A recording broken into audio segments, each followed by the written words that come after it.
Okay, so this video is going to cover questions involving base behavior, what makes one base stronger or weaker, directionality, and the beginnings of nucleophile and electrophile from Unit 7. Okay, so the question we have here, all the questions are taken from the homework or pop quiz.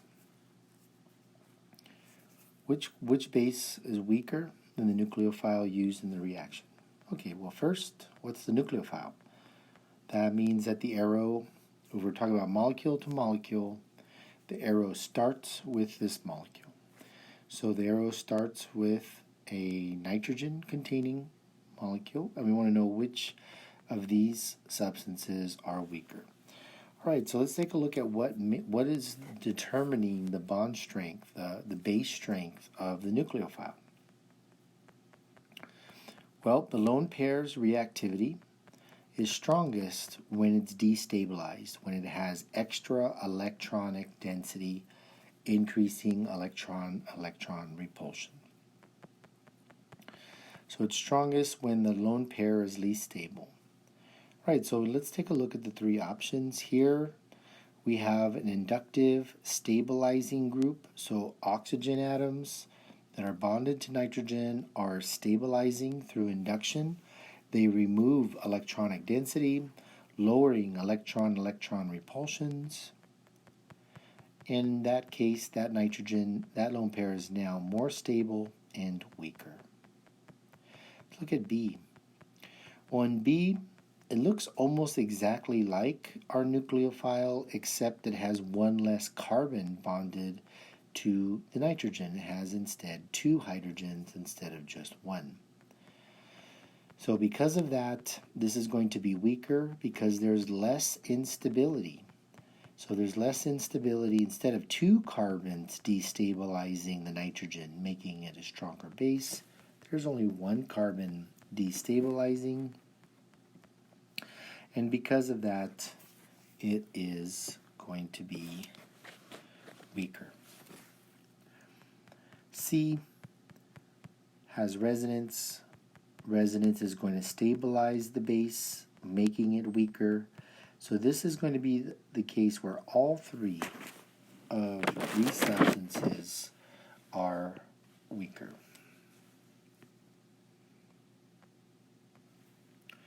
Okay, so here we're given three different molecules: methyltyramine, norepinephrine, and epinephrine. So we're going to answer these questions, identify the most basic center within each molecule, right? And then we're going to rank the relative base behavior across all three. All right, so let's start. Well, first we want to recognize, just using feature 1, that the least stable lone pair is going to be the most basic. That means, using feature 1, nitrogen will always be more basic than oxygen. Nitrogen is less electronegative, less stable, more reactive. It's always going to be a stronger base. So in each one of these molecules, the nitrogen group is going to be the base center. It's the least stable lone pair compared to oxygen.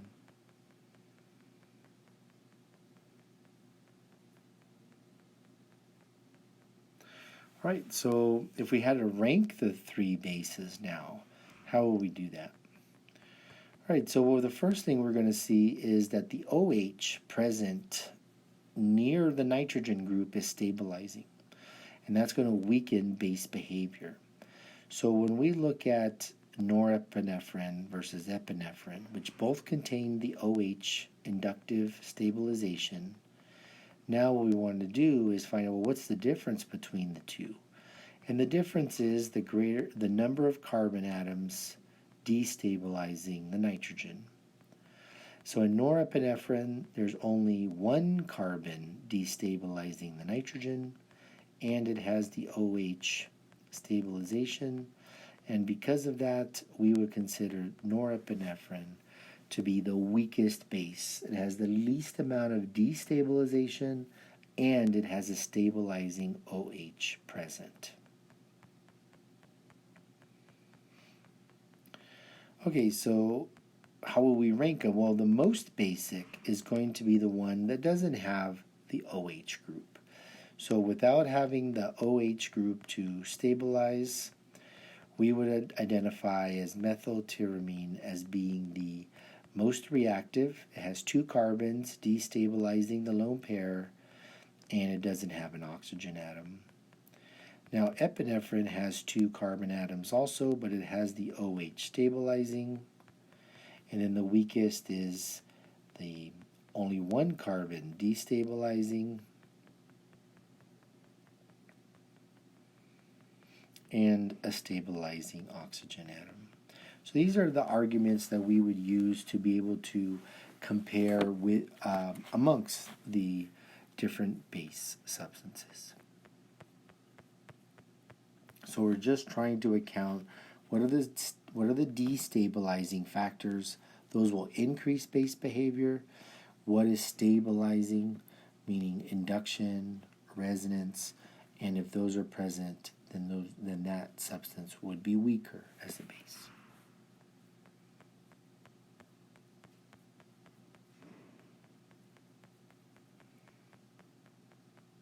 Oops. Okay. So in this problem, we're asked to identify the strongest base in the system. Right, so first we identify the bases. So bases are identified in acid base because they have a negative charge. I mean, like any negatively charged substance must act as a base. And what we have to ask ourselves to find out which one's the strongest base is the negative charge going to be more stable on an oxygen atom, or is the negative charge going to be more stable on a carbon atom? Now, we don't see very many negative charges on carbon atoms in aqueous chemistry. They're very unlikely to form. And so why is that? Because they're so reactive. Carbon is the least likely, is much less electronegative than oxygen. Stabilizing the negative charge doesn't stabilize the negative charge very well. And so it's the least stable, and that's what we call the strongest base, right? The strongest base is the least stable, most reactive base. So what we can do is put the strongest base there on the carbon, C minus, weaker base as OH minus. And because of that, we can now, if it's the weakest base, we have the strongest acid on the products. And if that strongest base is there, then its corresponding conjugate acid is weaker. This leads to the reactants having both the weakest acid and weakest base. Since that builds up, weaker substances are much more likely to build up over time. That side of the reaction is favored. So the strongest base is CH2 minus, and we would expect this reaction to be reactant favored, K less than 1. Right, so here we have a chemical reaction, so we're going to do the same thing. We identify the weakest base. That's always going to be favored. So the weakest base here, well, first we have to assign the bases. And in this case, we're not assigning the negative charges because these bases are neutral nitrogens. And so neutral nitrogens here are the base. And what we look at is the reactant neutral nitrogen has 2 carbons destabilizing the nitrogen. But the products only have 1 carbon destabilizing the nitrogen. Because there's only 1 carbon destabilizing it, we consider this to be the weakest base. The 2 carbons destabilizing, there's more destabilization, stronger base, more reactive, are in the reactants. Right, so we can do the same argument here. If the weakest base is in the products, then its corresponding conjugate acid must be stronger. Then the stronger base over here, weakest acid. So same argument. As soon as you assigned weakest base, we know that the products have to be favored and K has to be greater than 1. So our analysis of directionality is going to be based on the weakest base. Okay, so we're going to analyze this reaction mechanism and what is the role of A. All right, so we had lots of questions in office hours about this, so let's take a look. So the best way to look at this problem is to sort of write out each of the individual steps. So this says that B reacts with A. In this way, it's an acid-base reaction to make D.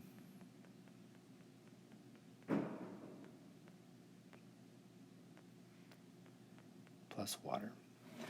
Okay, so plus water. So what we really have is B plus A to make D. Okay, product favored, right? Because the weakest base is in the products. All right, then we have D. The double bond in the ring of D initiates a reaction in the electrophilic center of CO2 to create molecule F.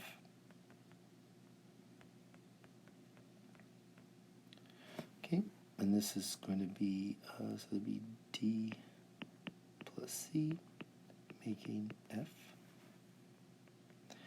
And then in 3, so delta H is less than 0. Why? Because we just have the formation of C, the bond CO. Sorry. So we have delta H less than 0. The formation form CO. And this is this was equal to D plus C, making F.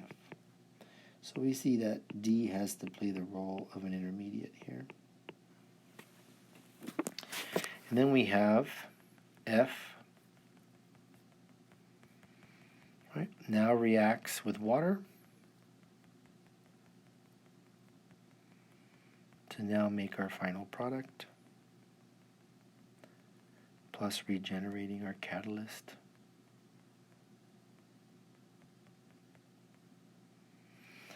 And so this is a KB reaction, right? We have a negative charge, base, plus water, making its conjugate acid, plus hydroxide ion.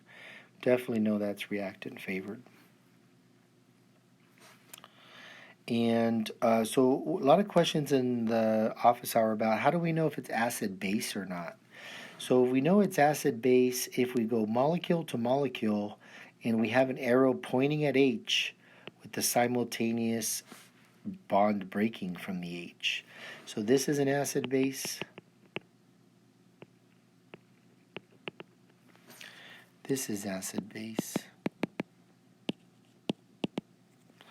Right, so two acid-base reactions and acid-base reactions are indicated usually by this arrow pointing at an H. All right, so with that, A is a catalyst.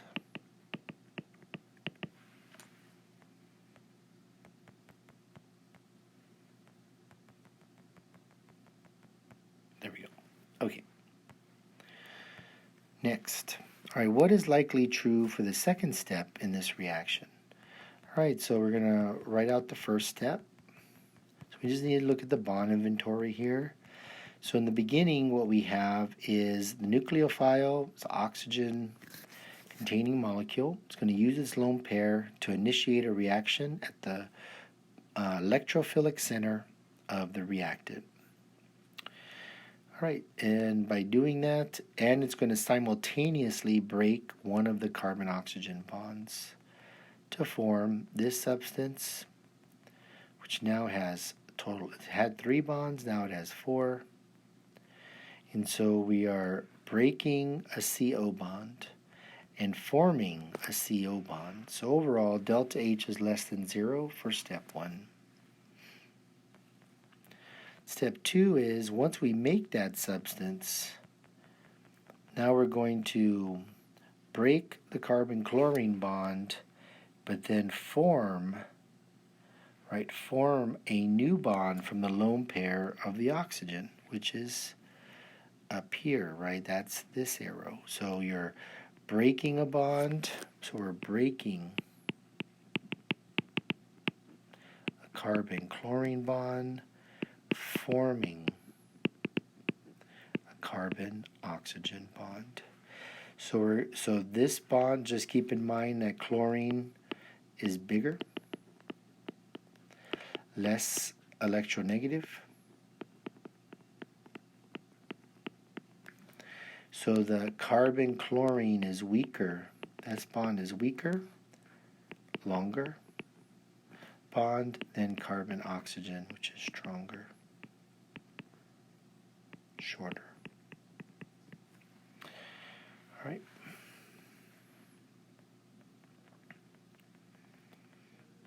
All right, so now we have a double bond present plus chloride. All right, so here's the new bond here. And then the chloride is now broken. And so because of that, we are breaking carbon-chlorine, forming carbon-oxygen. So this is going high, weaker, to low. Delta H is less than 0.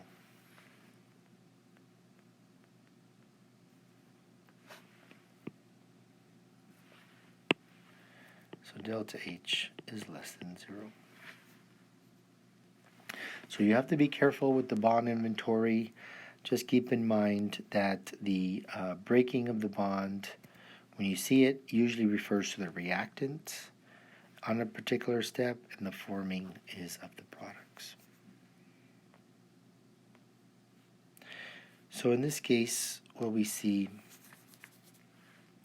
is the reaction should be exothermic. So this is step 2. Step 2 is exothermic. This is step 1. So this is CO versus CO. Step 2 is CCl versus CO.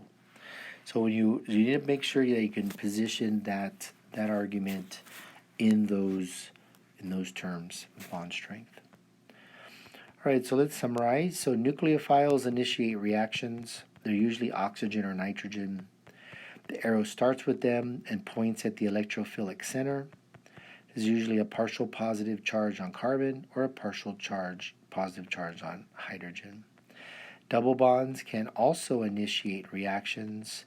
They form a new carbon bond and a carbocation is formed. Right, so they make a new bond and a carbocation in the first step, acting as a nucleophile. And we'll be working a lot with that. And these are external arrows, right? One arrow to another molecule. Internal arrows have 2 types. Right? We saw this in class today. So it can go lone pair points at a bond. And if that's the case, a new bond is formed. And that delta H is minus or delta H less than 0, right? So you're forming a new bond. That's the idea. And then the other internal arrow is you have a bond and you're breaking it to make a new lone pair. So this is a double bond pointing towards the atom. And since you're breaking the bond, delta H is greater than 0. So we had lots of questions about this in the office hour. All of the questions you saw in this video. So I really encourage you to use this information to retake the quiz and analyze your answers.